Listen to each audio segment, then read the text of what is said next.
Hi, friends. Gene Valentino. Welcome back to the GrassRoots TruthCast. Each week we have exciting guests from all parts of the world, most in government, some social, some political. And I've decided to do something a little different this week. Meet my new friend, Kim Frascella. Hello, Kim. How are you? Good. Thanks for having me, Gene. Well, thanks for coming on GrassRoots TruthCast. Folks, Kim is from Florida. She can tell you about herself in a minute. But I've asked her to come on the show because she presents a practical, common, everyday person, man, woman on the street opinion that we need more of. Ergo, the name of my show, GrassRoots. GrassRoots TruthCast is for a reason. The best government, the best ideas, the best innovations, the best solutions come from the grassroots level. And I've invited Kim on after she had heard me on the Real America's Voice episode recently with Eric Bolling. And I'm going to let her talk about that in a second and talk about what she thinks the frustrations are from her point of view. This is all about her today, right, Kim? This is all about you. And you get to talk like everyday Joe or Jane about the issues of the United States of America. I've listened to a lot of big shots blather away about the issues of this nation. I want to hear from the common Jane and Joe, and in this case, Kim Frascella, right after this.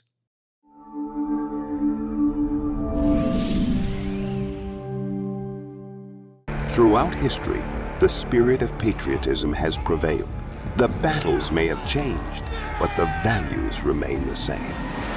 Today, in 2024, we find ourselves at a pivotal moment where the call for unity, freedom, and a better future echoes louder than ever. For more than 10 years, Patriot Mobile has been committed to supporting the values that make our nation great. With affordable plans and reliable nationwide coverage, Patriot Mobile is not just a wireless service. It's a call to action for those who believe in the American dream. Because this year is not just any year, it's the most important year since our nation's founding. Choose a wireless carrier that shares your values. Choose Patriot Mobile.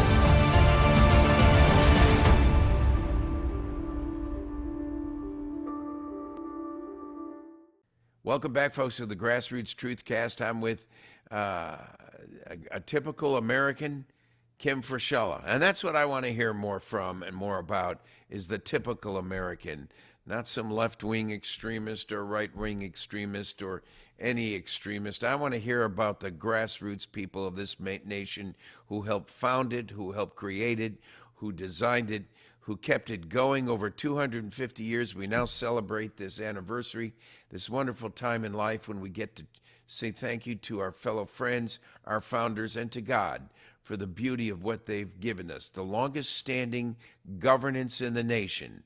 And so those kinds of thoughts sit against the backdrop of why I wanted Kim to come on today. Kim, welcome aboard, and let's talk.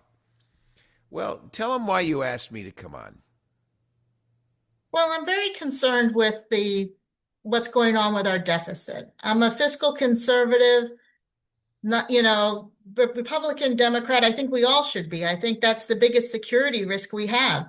And I look at our elected officials and I look at our government employees, and nobody seems to be good stewards of our money, the money that they get in our tax dollars. They don't spend it well. They don't budget it well. And I just think that there's some real basic things that can be done, non-political, just across the board, that, if you were at home and you were worried about your budget, you'd sit at the kitchen table and you'd figure out what needs to be cut so I can make my monthly bills. And that's what I think that they don't do. Well, I call that zero-based budgeting. We used it in government when I was a county commissioner here in the panhandle of Escambia County, Florida. The Constitution of the state of Florida mandates it. You don't spend money you don't have is what it's all about here in Florida, and that's why we've been so successful. But you brought up something that caught my thinking. You mentioned the Stamp Act, the Sugar Act, the Townshend Acts, and the Tea Act. These acts all reflect a concept called taxation without representation. These were taxation mechanisms from the British government imposed on the colonies way back when, before we were thoroughly formed, and it caused the outcry and the consternation, which is what sent us into a revolution and broke off from England. So, what is the representation issue then, and how do you compare it to what we're experiencing now? Well, I think the people before the revolution, they were frustrated with all the taxes they were paying. And basically it was just England saying you need to pay more taxes because we want the money for us. And today you look at it as our government keeps saying we need more money to do things that I don't think the everyday person has a voice in. And so the thing that caught me was the idea of giving money to nonprofits. And I think that when I did a little research into it, I was surprised at how much money our government gives to nonprofits. And, when I have friends that are, pro-life and pro-choice, and I have friends that are really into animals and some that aren't so much, or, pro-military and not so much supporting the military. And then I looked to see what the government was doing. And they're giving money to organizations that I don't think people realize that you either may be for or you may be against. So my thought was, what if you just stop the government from doing that and let individuals make the donations to the groups that they support?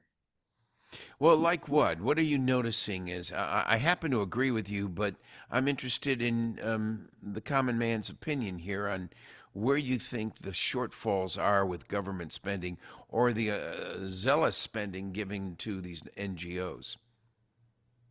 Well, I think I don't think that they're serious about balancing a budget. You don't see, nobody wants to cut money. Nobody wants to, limit spending. I know they've tried, there's certain elected officials that have said, let's go back to before the pandemic, or let's cut 1%, or let's, and they never get the support.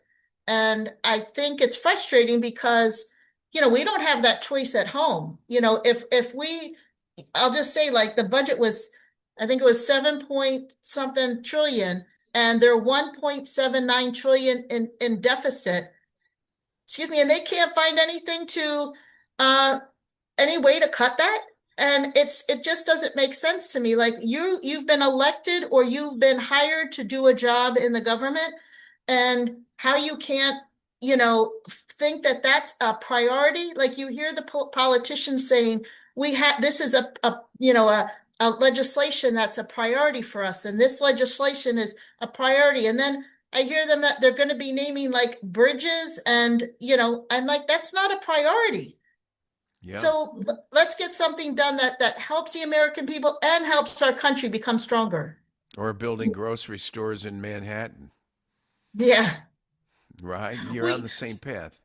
When you look at what's gone on in history, when people need something done, individuals have stepped up. And you can look at all along, especially the American history, when, individuals have stepped up to help people. You think of, Boys Town, where I think Father Flanagan was his name, like, stepped up to create that because there was a need. Hershey, did a lot for children. And, these leaders, these professional men had money and they did things, or driven like a priest having an issue, or just through society, like, people have stepped up. And it seems like when they do, Tunnels for Tower, I think, is a great example, Frank Silla, of an organization that stepped up. Yeah. And the thing is that when they do it and they have a purpose and they strive to succeed and do it to help people. And I think the government gets in the way. I think they waste a lot of money. I don't think that there's the accountability of how successful are these programs that they're giving money to. And I just think that as an individual, and the thing that I think would be great about this idea, if we just stopped all money going to nonprofits, is those people that can't afford to give money, well, you don't, or you only give a little bit. But those that feel like they can do more, you know, they have the ability to do it, and it's where they want the money to go. If they want to support something in America or they want to support another country, it's their individual choice. And I think Americans are very giving. Well, in fact, you hit the nail on the head. We didn't need NATO and we didn't need a United Nations. We didn't need a Marshall Plan or Berlin Airlift or any of these other efforts on the United States. We, by our very nature, have been giving since inception of this nation. And that's why I invited you on. I take great offense with this inability to balance the budget. Did it take an Elon Musk to open a can of worms with this Doge only to discover how much of our money and Medicare and Medicaid and child daycare allocations coming out of the state and federal budgets, the whole Social Security system, who's dead or who's 120 years of age still collecting Social Security? Did we need to go this far with a guy like Elon Musk to open Pandora's box? I say yes. What do you think? I totally agree, because I think that the government, both the elected officials and the government employees, have just been stagnant. And I think that it's kind of like, if nothing to see here, let's just keep moving along our merry way. Everybody's fine. And I think what's frustrating is not only did we need Elon Musk to point these things out, but when we look at the elected officials, when they go to do it, they're not even taking the money back, which is frustrating to me. Like, they did it last year. What was it? $10 billion, I think, or something like that. That was like a drop in the bucket. Now they're getting ready to do their budget. They're not pulling the money back that they're finding in fraud. And that's what frustrates me, is that here it's presented to you, and it's almost like a softball throw. Here you can cut this amount of money, and they're not doing it. I heard a great line on late night TV recently. If President Trump recovered the money from 5 or 6 daycare centers that were illegally funded in Minnesota that don't exist, he can afford the purchase of Greenland. So I started thinking about it and said, well, maybe that's right. Now let's talk about the food stamp and welfare fraud in California. Let's talk about why they refuse to, California that is, Mr. Governor Newsom, why he refuses to refine raw oil, crude oil, in the same way the rest of the nation does, which is what keeps prices in excess of $5 and $6 a gallon as they continue to drop right now. We are either one nation or we're 50 little kingdoms thinking we're in charge of everything.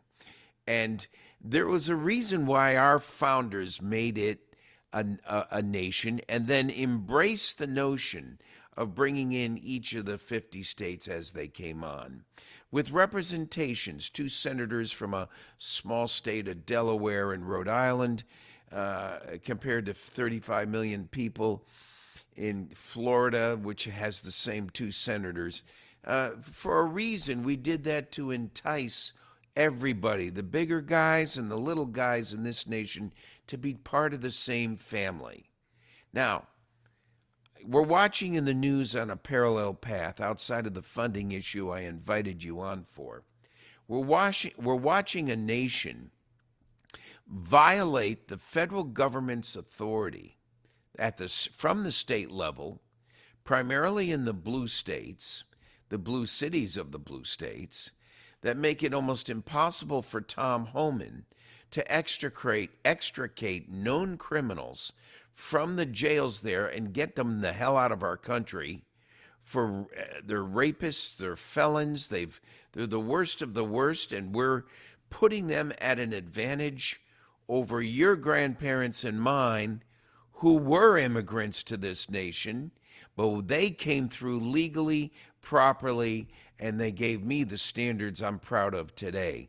And I get crazy when I see the lack of willingness on the part of the state electorate to and the elected to understand who it is that they've elected that is so far right, or so far left in this case, to breach the national security of this nation. What say you? Well, I look at the immigration issue as something that it's been a broken system for over 40 years. And I think that what really should be happening is elected officials, both federal and state, should go to Ellis Island and take a tour and find out what it was to come here through Ellis Island. If you didn't have a way to make a living, they would either put you in some kind of a trade school where you would learn, and you couldn't really go out on your own until you learned to trade, or you went back to your country. If you had no way of making a living, you had to have a sponsor, or you went back to your country. And the thing that I think that's frustrating for me is my family came kind of later, the late 1800s, early 1900s to America from, a couple different countries. And the thing is that they were proud Americans. They wanted to be Americans. They never went back to their home country. I've been to both of the countries that my family was from, Ireland and Italy, and I've been to both places. I've been to the towns where my great-grandparents came from. And, but I'm still a proud American. That's my heritage, where I came from, but I'm a proud American. And I think the thing is we do a disservice for the immigrants when you push illegal immigration, because you think about it. If you're an illegal immigrant, how can you open your own business? How can you strive to have that, where you start out maybe being a laborer, and then next thing you know, you're running your own business. You've got a small, masonry business, or you're a plumber, or, as they say, who wants to cut our grass? I'll have to say, most of the people I know By the way, illegals. who's doing that? Who's doing that in other nations of the world? Do you think that opportunity would have been there for them to consider in the first place? Well, that's the thing. You go to other countries, and that's why they're here.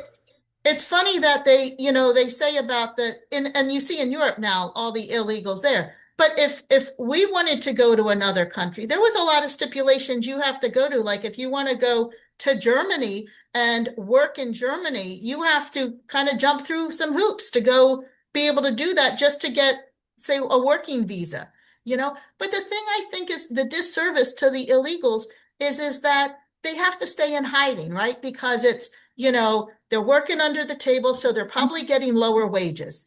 Are they able to buy a home? Now, maybe in today you can, but, not that long ago, they couldn't even buy a home. They couldn't buy a car because they couldn't get a loan. This is not the way you want people to come to this country. I want them to come and thrive. My great-grandparents came here. They worked hard. They worked hard for their family to build things. Some of them built businesses. Some of them worked, for corporations, and were able to, make that family unit here in America. And that's what I want for people that are immigrants. But the push for illegal immigrants to say that, oh, well, nobody wants to do that work. Well, how is that a service to them? I mean, you are putting those people down, saying that, oh, they're only able to do those, jobs that nobody else wants to do. I mean, that isn't humanity. That's, and they talk about slavery all the time. I'm thinking, well, this is almost a form of indentured servants. And to fight for that, that's what frustrates me. It's like, no, I want people to come here, and I want them to succeed. And I want them to come to this country because they want to be Americans. Folks, we're talking with Kim Frascella, an American patriot, the grassroots of this nation and what its nation's founded on. By the way, Kim, I'm half Italian, half Irish as well. So let's tell the world at this setting right now that we never met before. We saw each other on Zoom for the first time about a half hour ago, and I knew there was something I liked about you. But folks, you're watching the Grassroots TruthCast, and I'm with an American patriot who I intentionally pulled out of a hat, no pun intended, to have on the show. And I was going to wing it like we're doing it just to see what's going to pop up here. It's turning out great. We started off with a conversation on the American budget and finance. We can go back to that if you want. But you're on something good, Kim, that I'd like to stay with a minute more. And that is, what does it take to be an American? I know when my grandfather came over, he was in that line at Ellis Island with the rest of the immigrant relatives I have. And it was amazing to watch them, I wouldn't say discard America, their native land, but they put it aside and embraced, and they assimilated into the American way of life. There was room in this culture, in this democracy, for them to continue to practice their faith and to protect their culture and their heritage ongoing. But there was also an understanding on their part that they're on new turf. The old saying, when in Rome, do as the Romans. Your parents, grandparents, and mine assimilated into an American culture and became true Americans. Then, ironically, back out the door they went to fight a World War I or World War II at the time, and which bound their patriotism and hardened their support for America. And that's where your grandparents and mine saw true giving, true benevolence, true heartfelt patriotism. So when we jump ahead and talk about the budget now and how all this money's going out the back door willy-nilly, I'm sorry, America isn't meant for robbers, stealers, crooks, and thieves. America's meant for people who do their part to enjoy the return. I'm a Republican, but one of my greatest people in history that I look up to, aside from Ronald Reagan and Abraham Lincoln and Donald Trump, is John F. Kennedy. Ask not what your country can do for you, ask what you can do for your country. And today's people don't get it or don't understand it. And I think it's incumbent upon you and me and everyone listening and watching to get off the couch, stop eating the bombs, and shake someone else up there to get motivated and incentivized to get back to work and be a contributor in this society, not a taker. What do you say? I totally agree. I was just thinking, we went to church on Sunday, and there was a gentleman that got up and he was talking about the organization that they have for those that are in need, that need food and all. And he said when he had first moved to our community, he was in need, and it helped him get through a very difficult time, and kind of gave his little story and how now he works there to help. And I'm thinking, when I grew up, that's what it was about, your churches. And it didn't have to be your church. It could be, a different denomination. But if there was somebody in the community that needed something, people stepped up, or they did fundraisers. And you think about, the Lions Club and, the Knights of Columbus and, all the different organizations, the Rotary Club, the Women's Auxiliary, like all these organizations, they all help the local communities. And I think that's what we've gotten away from. Now you donate to this big conglomerate, and then how much of that money actually goes to the people that are in need? I remember the 9/11 Foundation. I donated to that, and I had a friend who actually worked on it at Rutgers University managing it. This is 15 years later. They still had $40 million in the fund that they hadn't given out. That, you wanted to go to the families, you wanted to go to the people in need, and you don't need bureaucrats holding it back. Or the Black Lives Matter fund that disappeared, and people running around in Mercedes and fancy homes, but the organization went evaporated away. You're talking about something that I think is the current I hate the term, but I'll use it, the current root cause of the problem, and that is these NGOs, the non-government organizations. These non-government organizations receive funding from private people, whether they're citizens or not.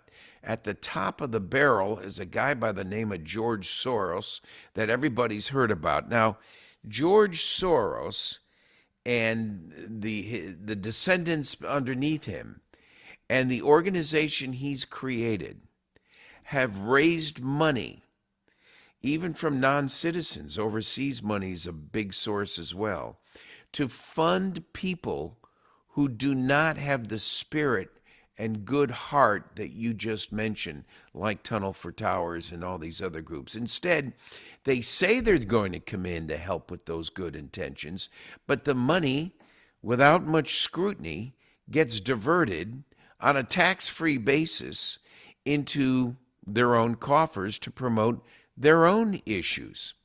A guy by the name of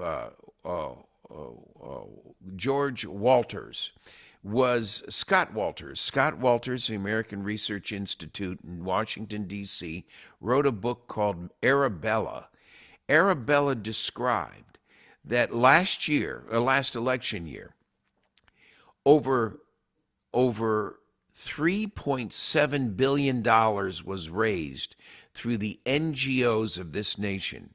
And that money never saw the Americans' budget. That money in these NGOs went to left-leaning, highly radical, liberal, socialistic, communistic candidates for government. Dozens and dozens of them are now coming up out of the weeds and running for office.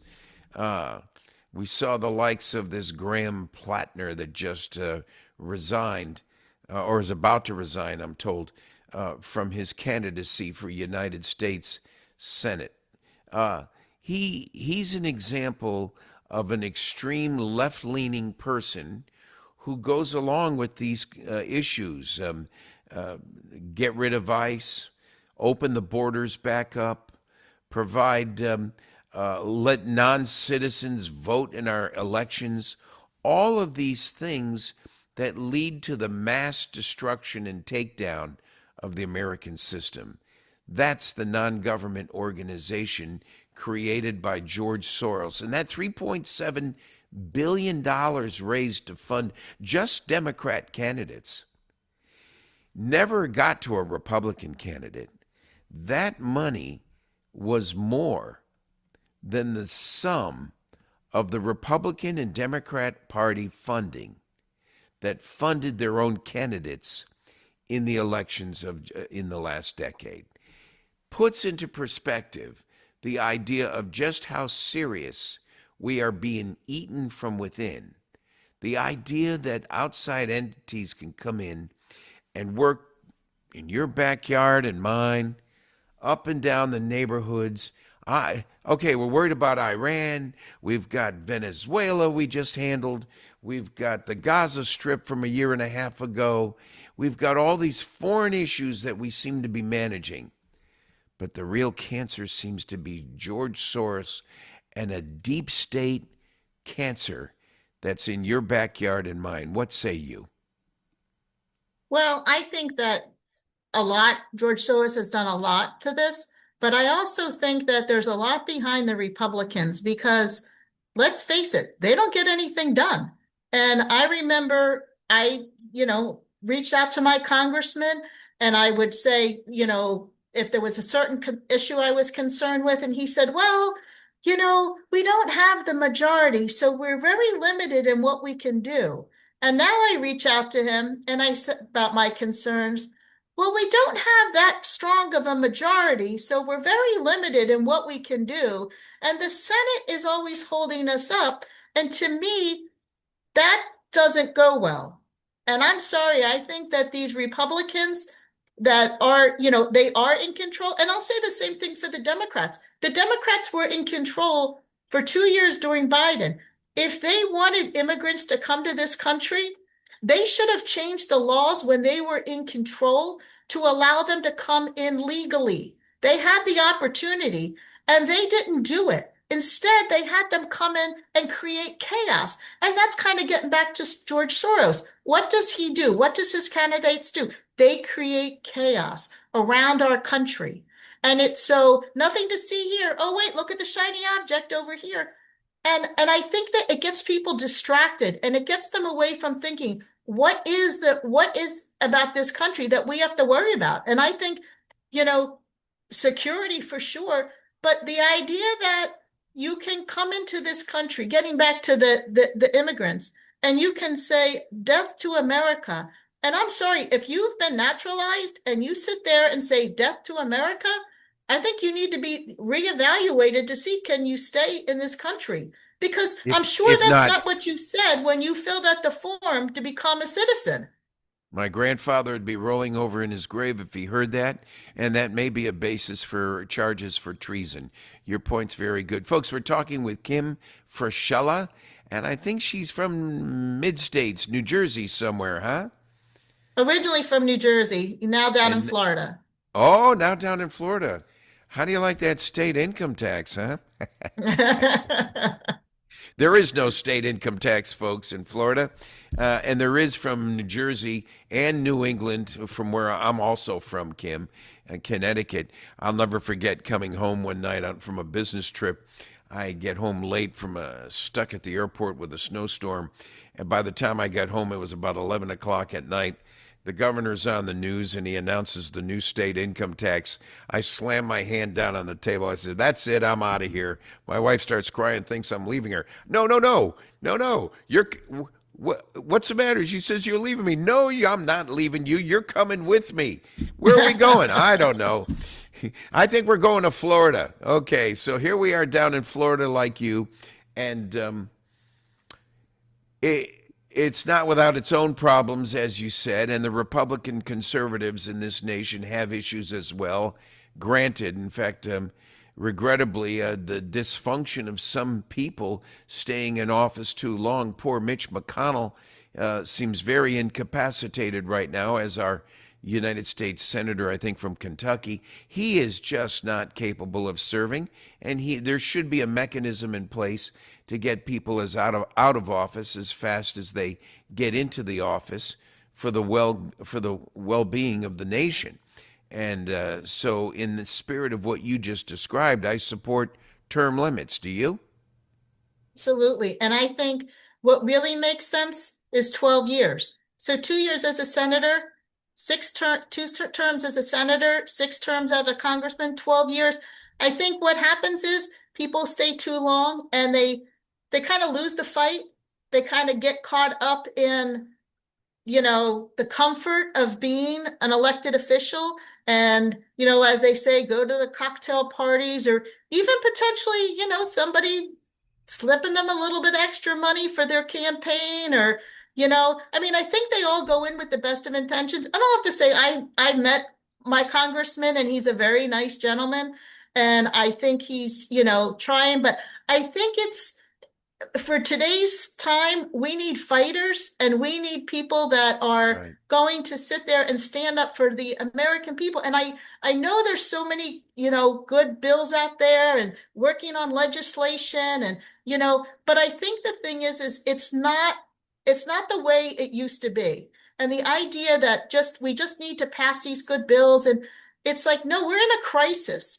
If I had a business and I was as much in debt as we are now, I'd go bankrupt. If I was at home and my household budget was what it is today, I'd lose my house.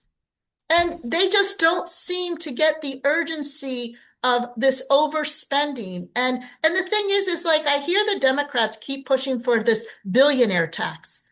And I'm thinking to myself, you look at Bill and Melinda Gates, they got a lot of the billionaires to do their giving pledge, right? And they give a lot of money.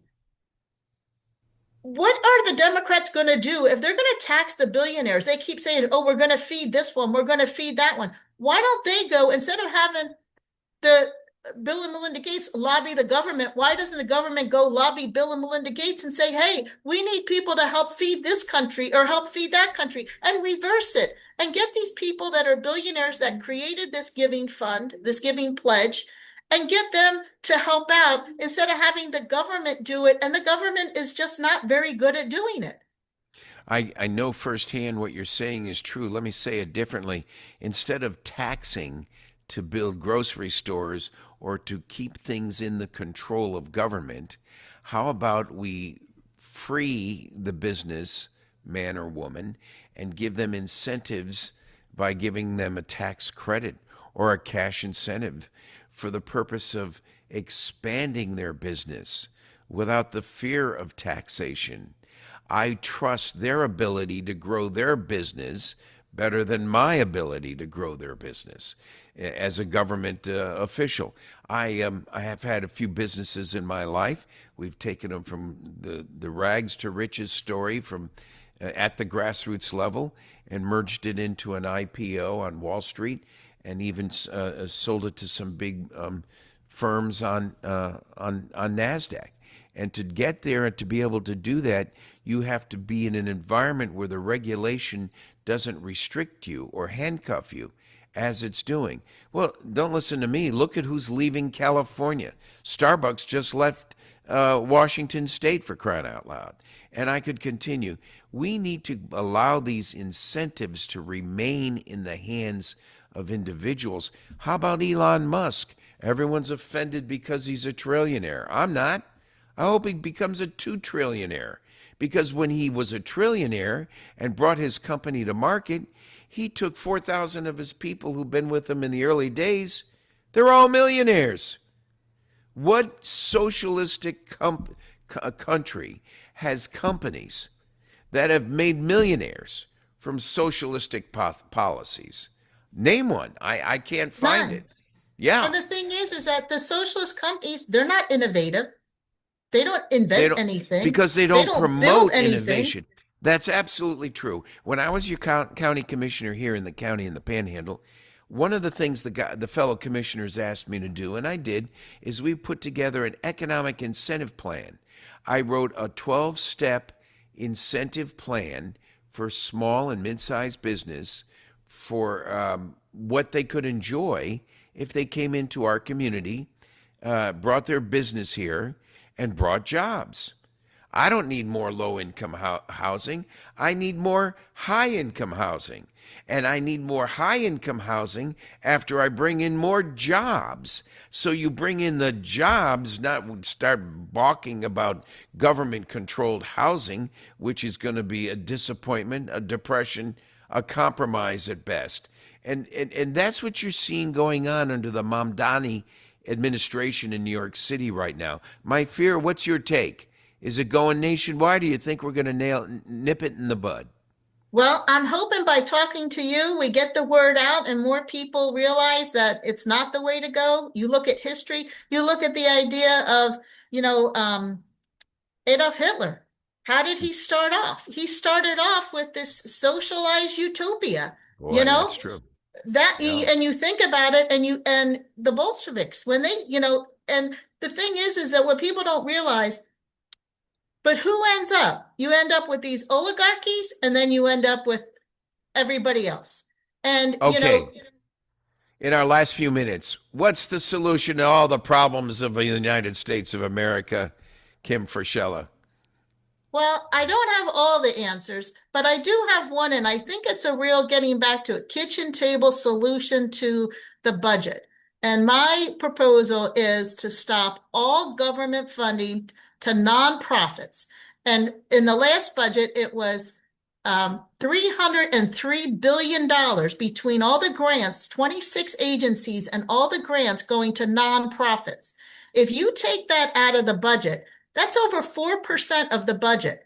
That's 17% of the deficit. So you remove that and you get back to the people donating to who they want to. And instead of these nonprofits lobbying government, officials and elected officials, market your program. And if your program's worth donating to, the American people will do it. You're talking about USAID. You're talking about government funding of those agencies, which was proven to have been abused. You are absolutely correct. And if we're going to put in giveaways in place like that, I'd rather tie it to incentives based on performance. It's what we do in business. You want a raise? Hit this target. We'll look at it in the next quarter. Sounds reasonable to me. You don't just give out money. You give out money tied to what? Performance. The owner put his own wallet on the line to get the business off the ground in the first place. The least we can do is hit a target before I ask for some money from him. But we as individual taxpayers, we don't have a say to what organizations they're giving our money to. Our money, our tax dollars. We don't have a say in that. That's where I get back to the whole taxation without representation. We should have a say with where our money goes, donations to nonprofits. Okay, so let me help you out there, because budget, finance, and accounting is somewhat my background. Let's take everything you just said, which is a concern, and tie it into what's known as zero-based budgeting. When you're running your operation, it's not just about who you're giving. If you want to give money to someone, that's up to you. I'm not going to interfere with your right to do that. But I want a zero-based budgeting approach in the United States Congress, approved of with a consolidated effort between the House of Representatives and the Senate to cut the timeline down on these approvals, subject to ratification by the president. But you can create a combined group and then short circuit or reduce the timeline on the budget process. We did it locally in government, but it wasn't a federal budget. It was a county budget. But we did it. And this budget reached out to see what government should be spending its money on. How about a few roads and potholes? How about redoing the drainage and water and sewer in certain areas? What does the airport in the area need for upgrades? What are we going to put aside in our kitty for some of the new things coming down the pike? How much should we expect Amazon to contribute when they come to town versus how much gifting we should give them to bring their jobs into the community? Is a formula of thinking that doesn't exist in most communities now. They're so busy beating the tar out of each other with their vitriol and their anger and their hate for America that they don't have time to talk about incentives for their own children getting jobs in this system. And that's what frustrates me so much. What say you? I agree. I just think that there's no accountability with the elected officials.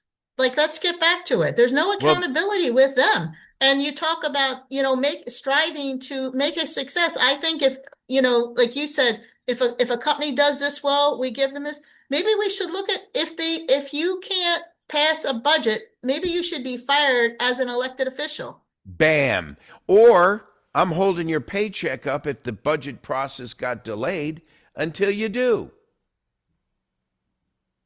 I just think that we need to make our elected officials accountable to the American people.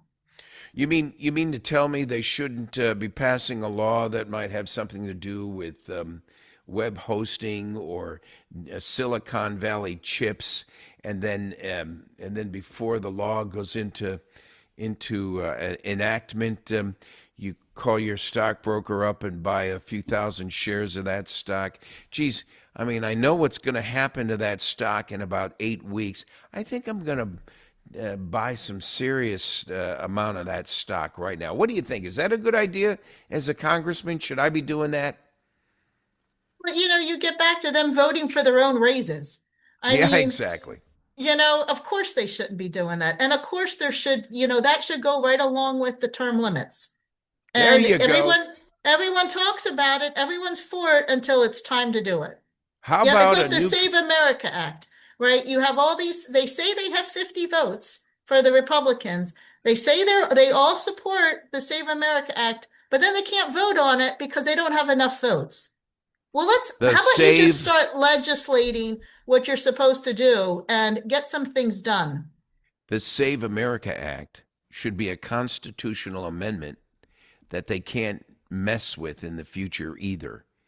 It deserves to be, because it's about the most fundamental principles of citizenship and voter eligibility. It almost is embarrassing to say that our forefathers didn't think it was going to be a problem. Aviation, planes, quick transport, moving around the world the way we do today as opposed to 100, 200 years ago, wasn't in their eyesight. So the beauty of our Constitution is that it's elastic enough to accept change. We have 26 amendments to the Constitution now. The 27th Amendment, 28th Amendment, make the 27th the voter eligibility, make the 28th a criteria of acceptability and unacceptability in elected officials, which is where you could also stick those term limits in. What say you? I agree. I think that's the ticket. And I'm kind of, I find it interesting that the Republicans don't seem to go across the aisle.